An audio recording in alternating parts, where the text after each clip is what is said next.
Morning. I don't know if you can tell, but I'm out for a jog. This is probably the first jog that I've been on, or run. I'm not really running. I'm trying to bring myself back up. I've been sick. Really, it's not doing well health-wise for, I'd say, about the last 2 months. Old war injuries are flaring up, and it's between that and work.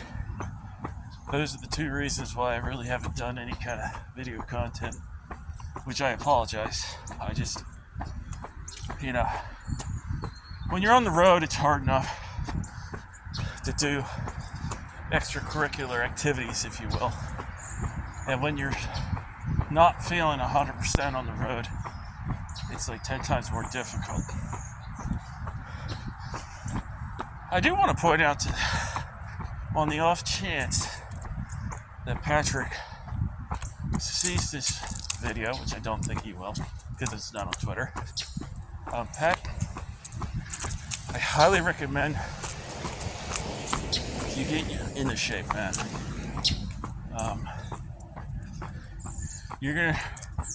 You're dealing with the same issue I deal with, which is a lot of stress and a lot of weight on our joints. In my case, I got arthritis in both knees, both hips, both ankles.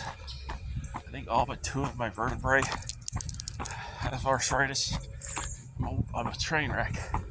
And some of it's injuries from the Middle East, but a lot of it's due to how much weight I carry on my frame. But unlike Patrick, I can't just do simple lifestyle changes, like exercise more, eat less, stop drinking, and lose 80 pounds. Because I already have a BMI of 6%. My problem is I'm too tall. And if you look into the history of tall people, we have pretty short lifespans. It's me and my wife both, we both know we would prefer if our son had normal height. We're both tall. My wife's a very tall woman, I'm a very tall guy. Just because if you're above a certain height, your lifespan is shorter. Things are much more difficult. I guarantee you I'm the only person you know of that has to get handmade tennis shoes. I cannot buy tennis shoes. Even ordering them is a pain in the ass. There's only one tennis shoe place that I get my shoes from, and it's not just because shoes being too small or uncomfortable. I'll literally get pressure sores that will turn into ulcers, that'll then turn into blood poisoning and then kill me, kind of thing, or a heart attack. That's one of the ways people get heart disease, is from not brushing their teeth. The same thing can happen with pressure wounds. But so Patrick, if you're seeing this, man, go to rehab, start dieting, start exercising. You'll thank me for it. You're not going to like it at first. You're going to have to get used to it, but because what's going to happen, man, you're just going to notice one day that you can't get up out of a chair without a lot of effort, and you need to have a cane or whatever. It's going to happen sooner rather than later, especially with how much mass you're carrying. Unnecessary mass. It's the same thing with the drinking, man. One alcoholic to another. You're going to think that you can handle your booze and it's not a big issue, and then one day you're going to be spitting up bile over and over and over again, and you can't hold anything down. You can't even hold water down. Then you'll start noticing that you're going to start bloating. You're going to lose that will to eat because you can't keep anything down. And then you'll eventually go to the doctors, and the doctor will take one look at you, order a liver functionality test, and then basically give you the results a couple of weeks later saying, well, we can put you on some medications to try to ease your pain, and we'll put you on the list for a liver replacement, but you might want to make sure you have your affairs in order, because you've got a bunch of comorbidities, you know. And Pat, if you don't believe me about this, go to any veterans hospital. Pretty much every single one of them has an alky wing where you go there and meet the guys and gals who are dying of alcoholism. Some of them got dementia. Some of them just are covered in bruises because if you so much as look at them, it causes them to burst a blood vessel. All bloated and jaundiced. It's horrifying. So I'd recommend, man, you get off of booze and start to exercise. You start dieting. That's what I would recommend. Sorry about the air sound quality. I'm jogging over a highway. I'm not sure what highway it is because I'm not where I live. I'm on a job assignment for a steel mill company since it's Sunday, and I'm finally starting to feel a little bit better. I decided to go for a jog. I think I'm only going to do like 4 miles.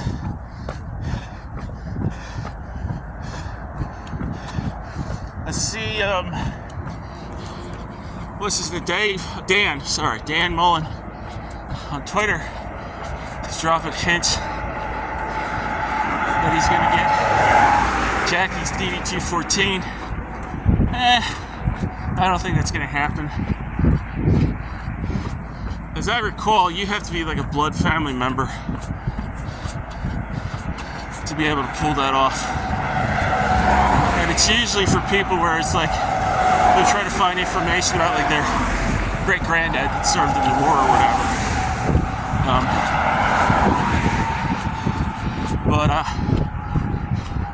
What I suspect he's going to find is that Jackie did enlisted for like 4 years active, 4 years inactive, which is typical length. You can end up doing more active time, like 6 and 2, if you have like a job that requires a lot of training, or you can do like a 3 and 5 if like your job doesn't have hardly any training. But you don't want to do a really long IRR, inactive ready reserve, because you're more likely to be called up if you've got a lot of time left. So I think she did a 4 and 4, and like a lot of enlisted people, she didn't understand how a credit card or a checkbook worked or anything like that. And when you're in the military on active duty, you can get a shitload of debt. And the reason is because as a federal employee, the debt holder doesn't have to contact a debt collector or anything. They just got to contact your command. And once they contact your command, you get your pay docked. So like if you ever go into a military town, you can see the used car lots. They'll say something like E1 and above, instant credit approval. E1 being the lowest enlisted rank. There's 9 enlisted ranks.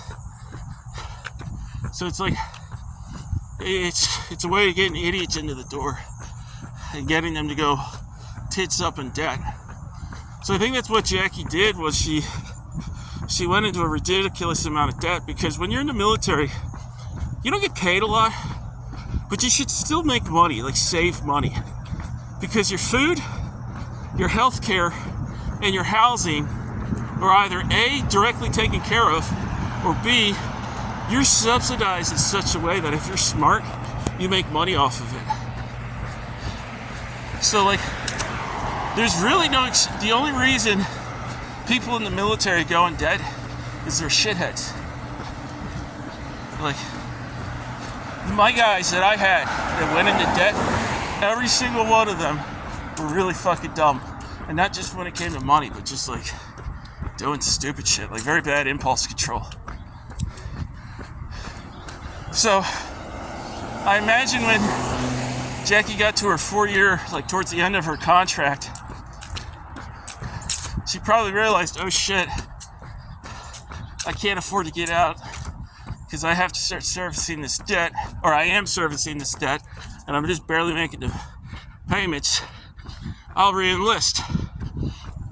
So she probably re-enlisted for another year so that her original 8-year contract that we all have to do, well, now it's all active. And a lot of debt people do this. And it's kind of easy to do because for your first 8 years, like, they're your first re-enlistment, they don't really hold you to a high bar. Like, you just have to have not gone to an Article 15, you know, kind of thing. And you just have to have a job. You just have to have a job that's not, like, completely overfilled with people. And so Jackie, being a mechanic for the motor pool, it was probably really easy for her to re-enlist that first time. But then what a lot of these people don't understand is, like, you need to start getting that debt down.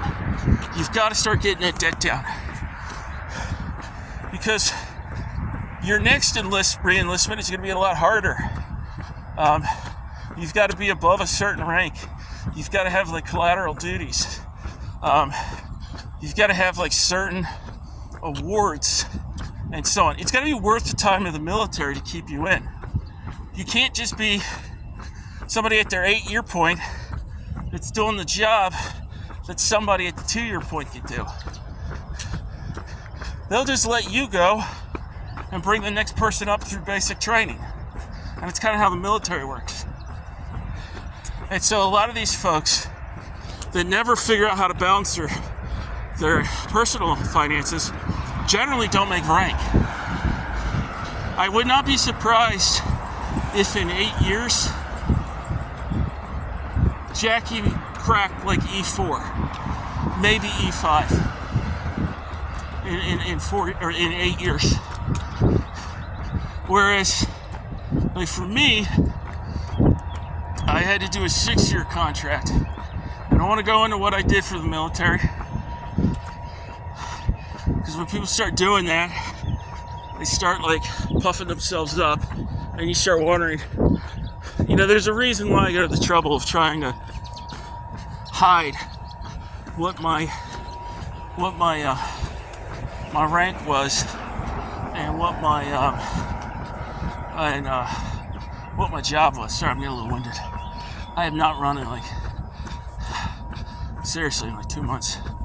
So, what was I saying? Oh, I made E6 in 6 years. So I basically averaged a rank a year. Now, I don't know if that's really typical. It's honestly not. The other thing was, I had never gotten actually paid for E6. I had made it. I ended up making it.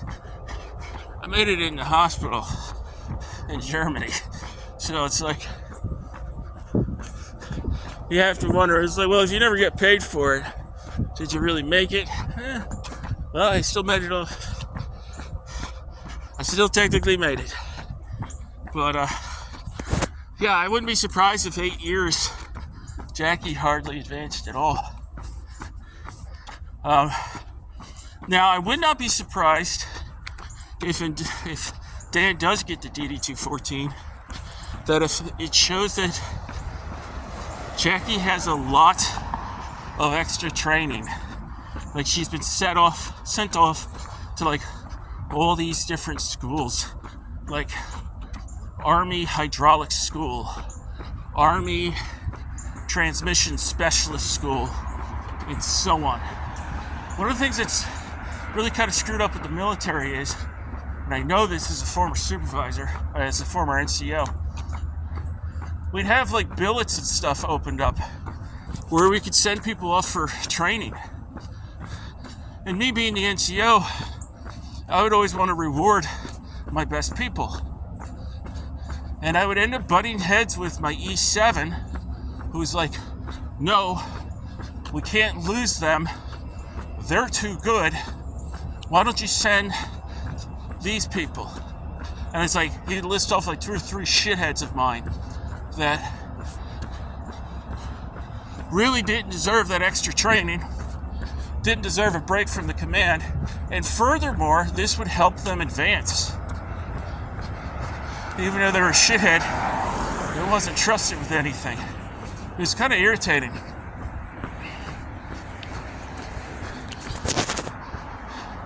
Now, to be fair, the entire time I was in, I could count on one hand the number of guys that worked for me that I don't want to say I didn't get along with them, because I would always make the effort.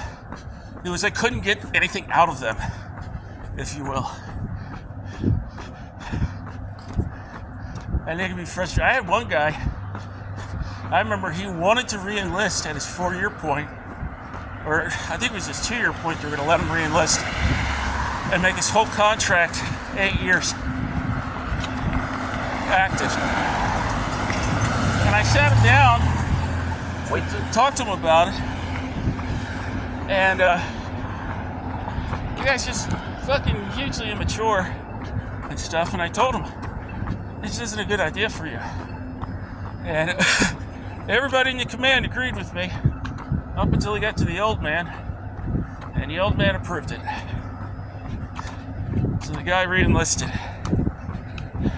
A year later, he's being separated for malingering and being AWOL. So kind of a waste of time. But I just jogged to a coffee place, and I'm going to stop this and get a cup of coffee. I don't know if that's a good idea to get coffee while jogging, but I feel like doing that. Y'all take care. Ciao.